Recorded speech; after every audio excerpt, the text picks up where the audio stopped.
تو وہ ہاتھ پاؤں گل جاتے ہیں، جس طرح ان کے مچھلی کے پیٹ میں ان کے ہاتھ پاؤں گل گئے تھے یونس علیہ السلام کے. تو وہاں کے لوکلز نے کہا کہ ہم کدو سے ان کا مساج کریں گے، جس طرح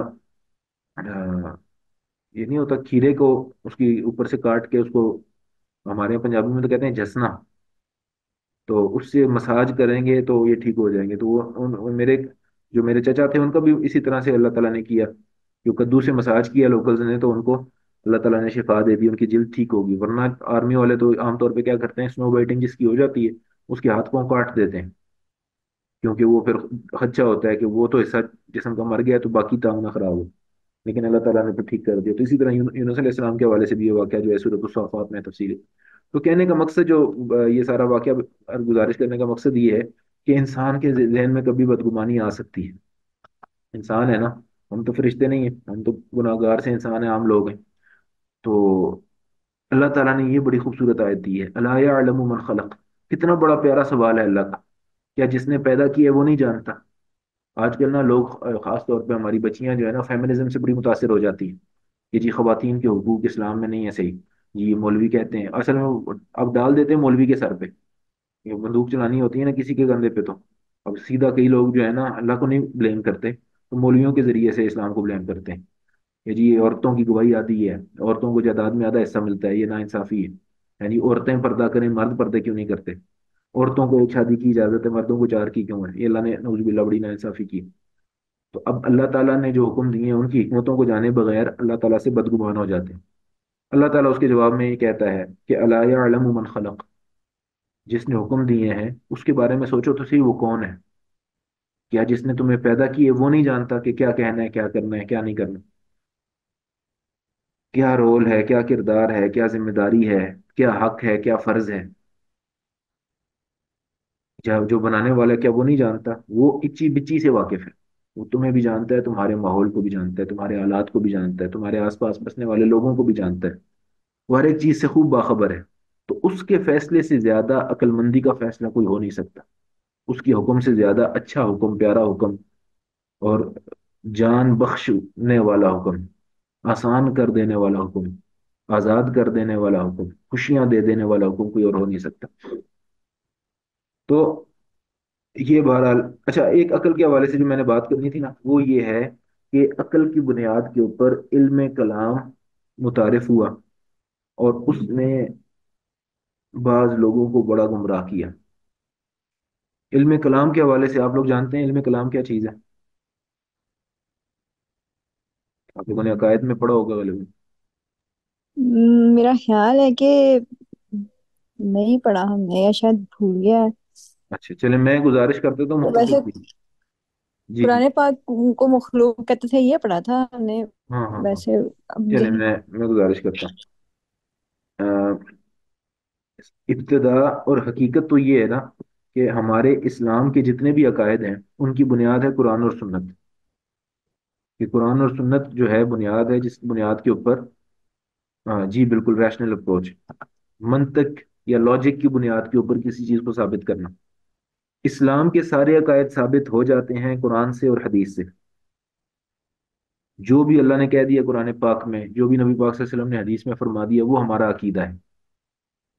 اب ہوا کیا کہ جب گریک فلسفی کا ترجمہ ہوا عربی زبان کے اندر، تو ان لوگوں نے فلسفیانہ مباحث گریک میتھولوجی والوں نے کی ہوئی تھی الہ کے اوپر بھی، کہ الہ وہ ہوتا ہے جو نہیں ہوتا، جو ہمیشہ سے ہوتا ہے، اور اس کے اندر یہ صفت ہوتی ہے، اور اگر کوئی کسی چیز کی ابتدا ہے تو اس کا مطلب ہے اس کی انتہا بھی ہوگی، اور کسی کا وجود ہے تو اس کا مطلب ہے وہ فانی بھی ہوگا، وغیرہ وغیرہ. اس طرح کی نا انہوں نے فلسفے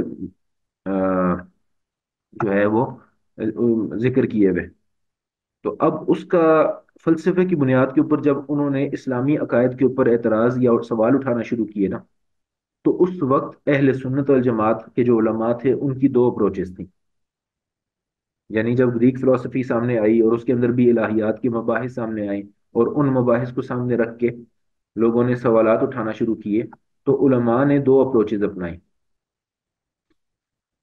تو ایک اپروچ تو یہ تھی جو سلف کا منہج تھا، وہ یہ تھی کہ انہوں نے کہا کہ ہمیں کیا لگے فلسفہ کیا کہتا ہے، فلسفے کو ہم اتنی اہمیت نہیں دیتے کہ اس کی بنیاد کے اوپر ہم قرآن و سنت کی بات کو کوشچن کریں. قرآن و سنت میں جو آ گیا ہم اس کو مانتے ہیں، بات ختم. ہمارے دین کی بنیاد، ہمارے عقائد کی بنیاد قرآن ہے، حدیث ہے، اور جو اس میں لکھا ہے ہم اس کو مانتے ہیں. بعض علماء نے کیا کیا، بعض علماء نے کہا کہ نہیں، ہمارا دین اور ہمارے عقائد جو ہیں یہ تو لاجیکلی بھی درست ہے، منطقی طور پہ بھی یہ درست ہے، ہم تو عقل سے اور عقلی دلائل سے بھی اس کو ثابت کر سکتے ہیں. تو انہوں نے کہا کہ ہم قرآن اور سنت کے عقائد کو عقلی دلائل سے ثابت کر کے دکھائیں گے. تو یہ جو کوشش تھی، یہ جو اپروچ تھی کہ قرآن اور سنت کے عقائد کو، دینی عقائد کو عقلی دلائل سے ثابت کرنے کی اپروچ، اس اپروچ کو علم الکلام کہتے ہیں. یعنی وہ علم جس میں دینی عقائد کو عقلی دلائل کے ساتھ، عقائد دین کے ہوں اور دلائل، لاجیکل ریزننگز کے ساتھ، منطق کے ساتھ ان چیزوں کو پروف کرنے کی کوشش کی جائے.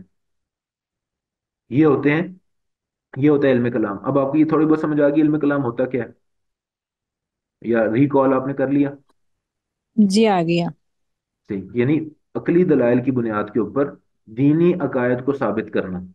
سلف نے کہا کہ یہ غیر ضروری ہے. ہمیں جب قرآن پاک سے ایک چیز ثابت ہو رہی ہے تو ہمیں عقل کو بیچ میں گھسیڑنے کی ہے، عقل کو اتنی ویلیو دینے کی ضرورت ہی نہیں ہے.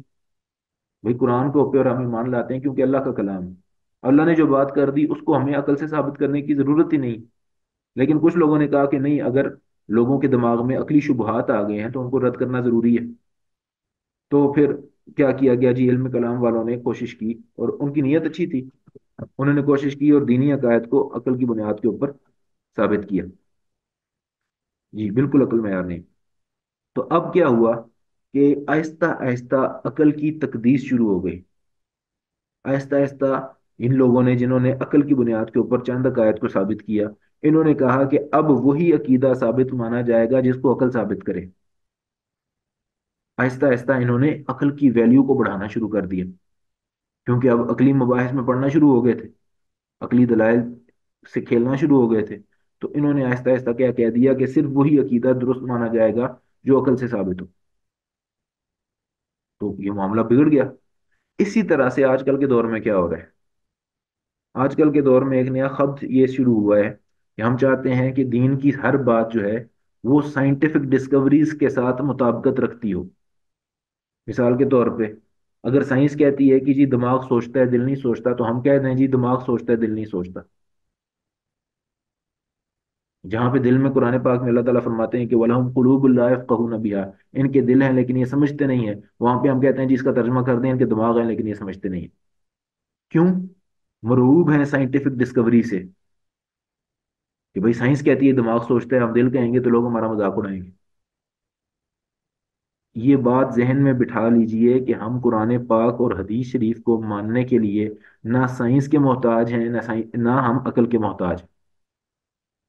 ہم نے بغیر کنسیڈر کیے سائنس کو یا عقل کو قرآن اور حدیث کے اوپر ایمان لانا ہے. یہ اور بات ہے، یہ دوسری بات ہے کہ کبھی بھی سائنٹیفک فیکٹ یا عقل سلیم قرآن اور سنت کی صحیح سمجھ کے خلاف نہیں جا سکتے. قرآن اور سنت کی اگر آپ کو صحیح سمجھ ہو تو کبھی بھی عقل سلیم یا سائنٹیفک فیکٹ کوئی اس کے اگینسٹ نہیں جا سکتا، کیونکہ عقل بھی اللہ کی طرف سے ہے، سائنٹیفک فیکٹ بھی اللہ کی طرف سے ہے، کائنات اور اس کی چیزوں کی جو پراپرٹیز ہیں وہ بھی اللہ کی طرف سے ہیں، اور قرآن اور حدیث بھی اللہ کی طرف سے. لیکن ہم کبھی بھی اس کرائٹیریا پہ نہیں پرکھیں گے. یہ بڑا خطرناک فتنہ ہے جو اس دور کے اندر جو عقل نے اور فلسفے نے کیا تھا نا، یہ اس دور کے اندر اور مزید اگلے دور کے اندر، مزید اگلے 10 15 20 سالوں کے اندر سائنس یہ کرنے جا رہی ہے آپ کے دین کے ساتھ. یہ لوگ، اب پتہ ہے مجھے خود ایک میرے کزن نے کہا کہ جی قرآن کی جو بات سائنس کے مطابق ہے میں مانتا ہوں. میں نے کہا پھر آپ نے قرآن پاک کو کیا آپ نے بڑا یعنی اعزاز بخشا ہے. یہ تو میں شمع رسالے کی بھی جو بات سائنس کے مطابق ہے آپ کوئی مان سکتے ہیں، ٹائم میگزین کی ہر بات بھی بندہ مان سکتا ہے جو سائنس کے مطابق ہے.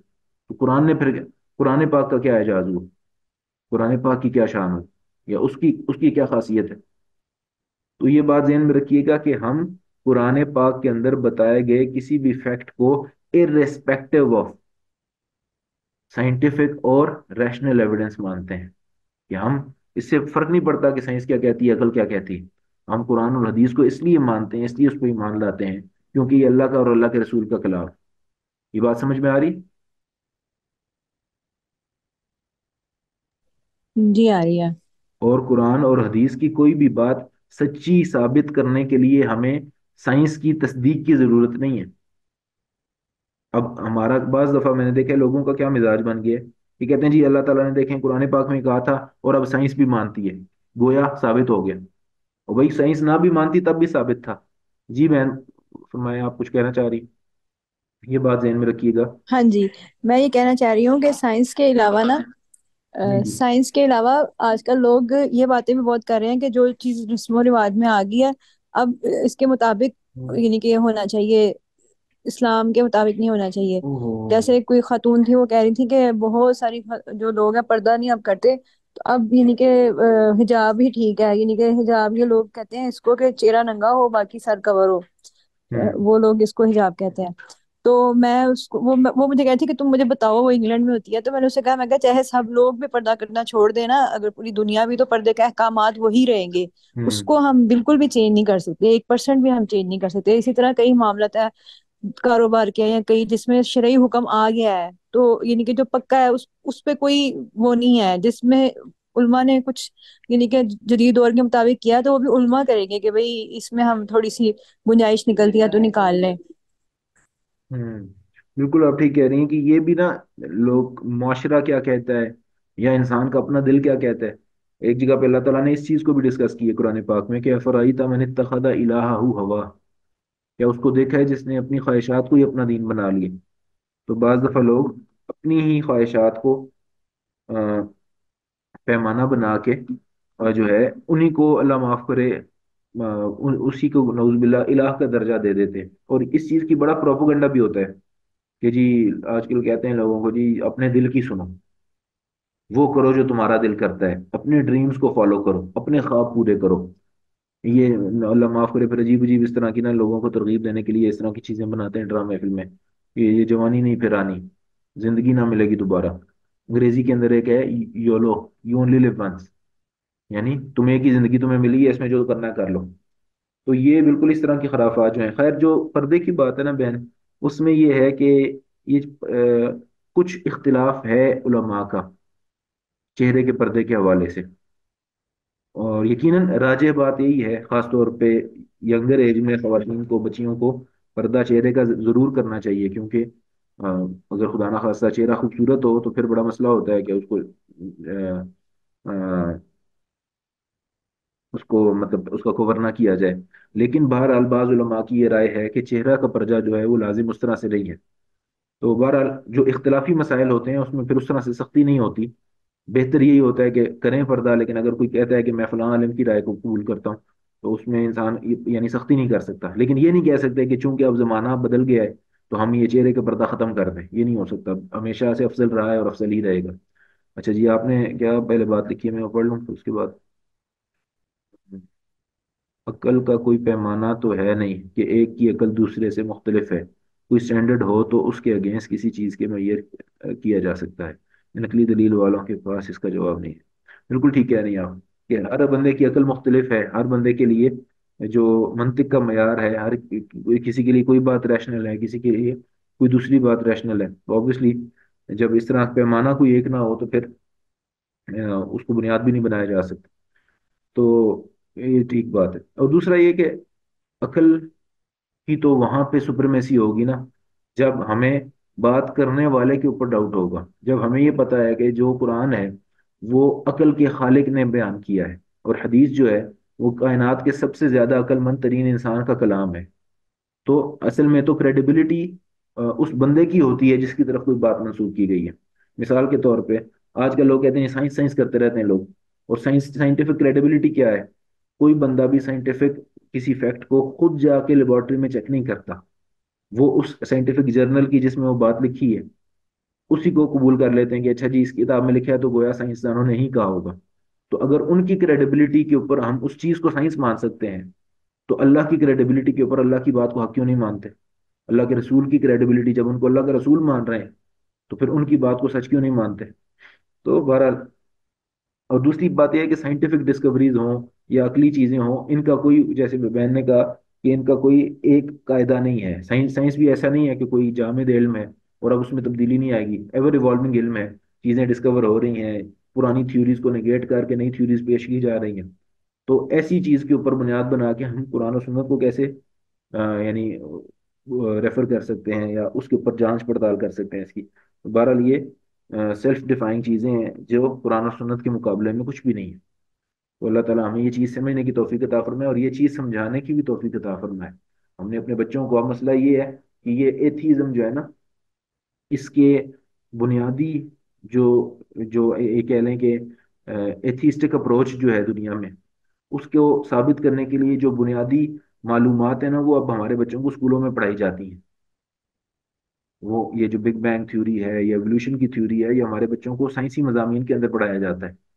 تو اگر بچوں کو اس طرح سے پرورش کی گئی، یعنی انہیں ایسے استاد ملے جو ملحد قسم کے بھی ہوئے، اور انہوں نے ان تھیوریوں کی بنیاد کے اوپر بچوں کی یہ ذہن سازی کرنے کی کوشش کی کہ گویا بالکل ایسی بات ہے کہ بالکل ہائپوتھیسز ہیں، assumptions ہیں، جن کو بس وہ تھیوریز کو وہ فیکٹ مان لیتے ہیں. یہ بھی تو فرق ہے نا. تو اس کا نقصان ہوتا ہے. بالکل ٹھیک کہہ رہی ہیں آپ. اور بعض لوگ کہتے ہیں کہ قبر میں ہی جانا ہے تو ہم اچھی زندگی گزار لیں. وہ یہ نہیں سوچتے نا کہ قبر میں جا کے حساب دینا ہے اور قبر کی زندگی کو بھی سنوارنا ہے. بہرحال اللہ تعالیٰ ہمارے حال پہ رحم کرے اور سب لوگوں کو اللہ تعالیٰ آ، ایمان دے اور آخرت کی فکر ہم سب کو اللہ تعالیٰ نصیب کرے. تو بہرحال یہاں پہ انہوں نے چونکہ عقل کا استعمال کے بارے میں کہا تھا، تو میں یہ بتا دوں کہ دیکھیں یہ جو الہی علوم ہے، آخرت کے علوم ہیں، غیب کے امور ہیں، یہ سارے کے سارے ان کا ادراک عقل سے ہو نہیں سکتا تھا. ان کو ماننے کے لیے، ان کو جاننے کے لیے ضروری تھا کہ ہم جو ہے نصوص پہ ایمان لائیں. اور نصوص اللہ تعالیٰ ریویل کرتے. یعنی اگر اللہ نہ بتاتا کہ اللہ کا نام اللہ ہے، تو یہ ہم لوگ یہ تو سوچ سکتے تھے کہ اس کائنات کو بنانے والا کوئی ہوگا، لیکن اس کا نام ہمیں کیسے پتہ لگتا؟ اور ہمیں کیسے پتہ لگتا کہ جنت ہے، اس کے 8 دروازے ہیں، جہنم کے 7 دروازے ہیں، اور جنت کی یہ نعمتیں ہیں اور جہنم کی یہ عذاب ہیں، اور قبر میں یہ سوال ہوں گے، اور فرشتے ہیں اور جبریل ہیں اور میکائیل ہیں. یہ سارا کچھ تو وہی کے ذریعے ہمیں پتہ لگا ہے نا. تو ایمان بالغیب جو ہے یہ سارا کا سارا منحصر ہے وہی کے اوپر ایمان لانے سے.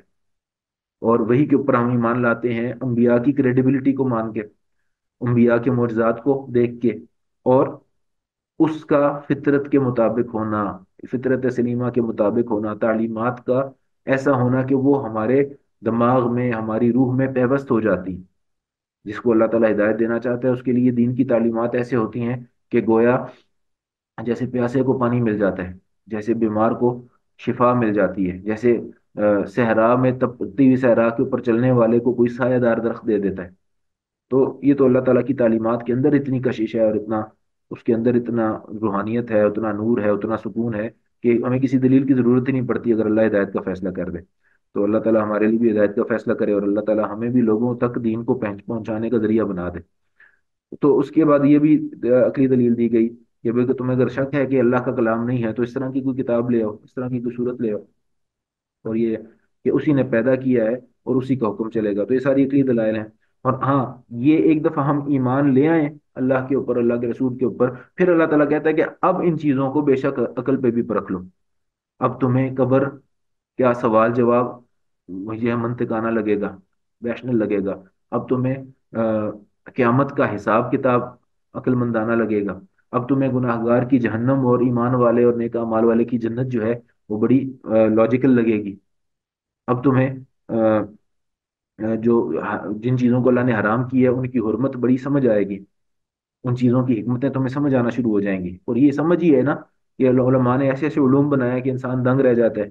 اب مقاصد الشریعہ کا علم ہے، القواعد الفقہیہ کا علم ہے، اور کیسے کیسے علوم ہیں کہ دین کی سمجھ اتنی، یعنی سبحان اللہ، اتنی بدیہی انداز میں، اتنے خوبصورت انداز میں آگے پہنچتی ہے کہ انسان کو سکون آتا ہے سن کے ان چیزوں کو. Nowadays, Jews didn't find any evidence for genocide and said it's written in our testament to kill all humans other than Jews. جہاں لوجے ختم وہاں کتاب پہ بات لے آتے ہیں. اور اصل مسئلہ بھی تو یہی ہے نا کہ ان کے ہاں جو کتاب ہے، ایک تو یہ ہے کہ وہ آبسلیٹ ہے، وہ سلیبس ہی آؤٹ آف ڈیٹ ہے. دوسرا یہ ہے کہ وہ تحریف شدہ ہے، کہ وہ خود کسی ایک ٹیسٹیمنی کے اوپر، کسی ایک کتاب کے اوپر بھی ان کا کنسنسس نہیں ہو سکتا کہ وہ کہیں کہ جی یہ اصل تورات ہے یا یہ اصل کتاب ہے. ان کے یہاں 700 قسم کے تو ورژن ہیں بلکہ اس سے بھی زیادہ. تو جو مرضی ان کا دل کرے وہ چاہے تو کل کو امینڈ کر کے کتاب سامنے رکھ دے. تو اللہ تعالیٰ ان کے حال پہ رحم کرے، بلکہ حال پہ رحم نہ کرے. یہ جو مار رہے ہیں ان کو تو اللہ برباد کرے، اور مسلمانوں کو اللہ جہاد کی توفیق دے اور یہ ان کو ختم کریں. اور باقی جو ان میں سے شریر نہیں ہے، جو ظالم نہیں ہے، اللہ ان کو ہدایت دے.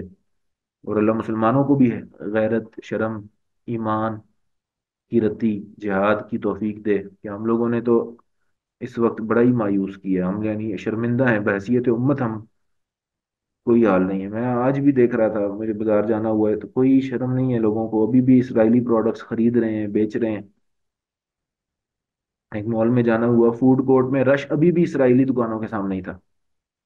تو میں بڑا دکھ ہوا دیکھ کے کہ ابھی تک نہیں لوگوں کو شرم آیا کہ بھئی اپنے خود چندہ دے رہے ہیں ان لوگوں کو جنہوں نے پھر ہماری بچوں کو مارنا ہے. کیا کر سکتے ہیں؟ اللہ تعالیٰ ہدایت دے لوگوں کو. لیکن یہ کہ ہم یہ کر سکتے ہیں کہ ہم سوشل میڈیا کے اوپر یا الیکٹرانک میڈیا کے اوپر جہاں تک ہماری بس چلتا ہے، خاص طور پہ سوشل میڈیا پہ اویئرنیس پھیلانے کی پوری کوشش کریں اور یہ کوشش جاری رکھیں. اللہ تعالیٰ عمل کرنے کی توفیق عطا فرمائے.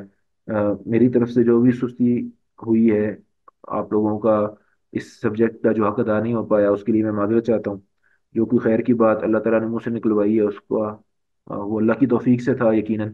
اور اللہ تعالیٰ اس کو قبول کر لے ہماری نیکیوں کے جو نیکی کی طرف ہمارے وہ لکھ دیا جائے، اور قیامت والے دن ہمارے کام آ جائے. خیر کی باتیں جو ہم نے سنی ہیں کہی ہیں، اللہ ان پہ عمل کرنے کی توفیق عطا فرمائے. ٹھیک ہے جی، السلام علیکم.